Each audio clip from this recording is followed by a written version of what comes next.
But when it came to engaging in actual combat, their inexperience showed. There was just something better about the Carthaginian ships. The Carthaginian rowers had nicer abs. The entire Carthaginian Empire had been built on expert seamanship.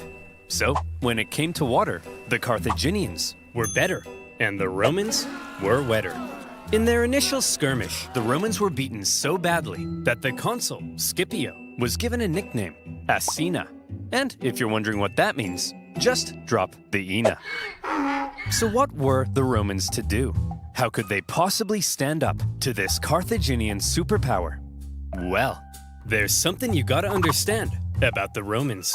Back when they found that Carthaginian ship and copied its design, that wasn't a one-off thing. Copying their enemies was as Roman as punishing murderers by sewing them into a leather pouch with a monkey, snake, and rooster, and then throwing them into a river, which is a thing they did. Wait, what was I talking about? Oh yeah, copying their enemies. Many of the most famous Roman inventions were actually borrowed. Aqueducts, chariot racing, their gods. Even in warfare, the Romans would get pierced by a Sabine javelin, and they'd be like, wow. They'd get hacked to bits by an Iberian sword, and they'd be like, wow.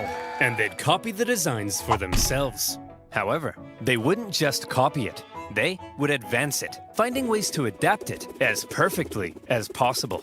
And in the case of naval warfare, the Romans realized if they wanted to beat the Carthaginians at their own game, they would have to adapt.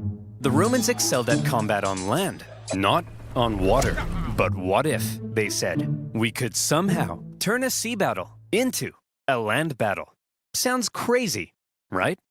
Well, they made a couple of tweaks to their warship, and look, here they come again. They must love getting their asses kicked.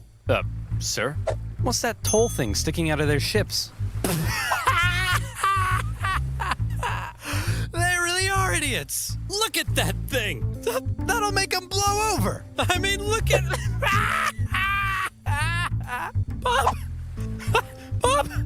Get your camera out. Take a picture of it.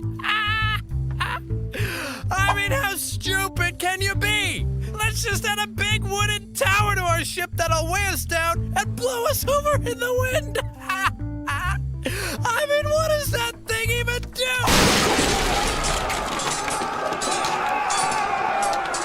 The Romans had built a big swinging spiked gangway called the CORVUS. So when the Carthaginian ships approached to ram them, the Romans would just slam them.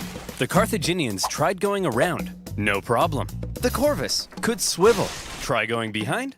The Romans would huddle to the coastline. It was foolproof. Those big, sexy Carthaginian rowing muscles could flex all they want, but they were no match for the Roman mind. So ladies, you see, what really matters is what's on the inside. Please go out with me.